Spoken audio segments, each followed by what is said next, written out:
Salut tout le monde, voilà la 4e vidéo en partenariat avec Laurence Pernoud. Et après vous avoir parlé de ma naissance de papa, ou encore de comment on faisait les biberons, puis du sommeil, aujourd'hui je vais vous parler d'un autre petit truc. Disons plutôt de 20 autres petits trucs. Les dents. La percée des dents de lait s'accompagne souvent de troubles plus ou moins sérieux, localement de l'irritation et de la douleur, qui rendent l'enfant grognon et agité, et ont un fâcheux effet sur son appétit et son sommeil.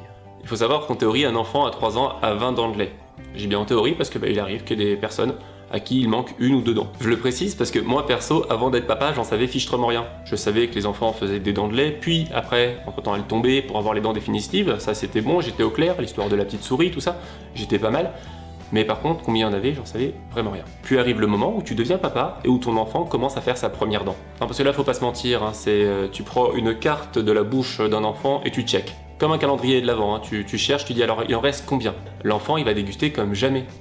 Faut savoir que la dent, c'est ce qu'on appelle un bourgeon dentaire, va pousser donc dans la gencive, puis va gonfler, se développer, pour finir par ouvrir la gencive, la percer, ce qu'on dit, et finir par sortir, ce qui va soulager la douleur. Mais entre-temps, c'est dantesque.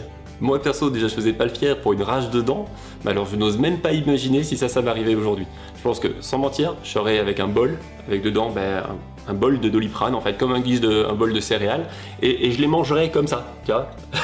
Alors après, je sais que j'ai une petite communauté là-dessus, ils sont assez balèzes au niveau des petites astuces, des petits conseils, donc vous n'hésitez pas, comme d'habitude, dans les commentaires, hein. C'est avec grand plaisir qu'on partage tout ça.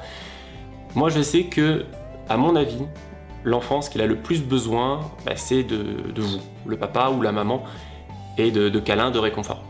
Donc je sais qu'après des grosses journées, des fois c'est dur de prendre sur soi et d'avoir un enfant qui hurle de douleur, qui se tord, qui se plaint, qui pleure, parce que vraiment, faut se le dire, c'est pas quelque chose de super cool à vivre, mais là il faut prendre sur soi et vraiment essayer de le rassurer, de le soulager. Ça sera mon seul conseil là-dessus. Voilà, je vous fais des bisous. Encore une fois, je compte sur vous pour partager dans vos commentaires vos astuces. Et je vous dis à très bientôt. Ciao!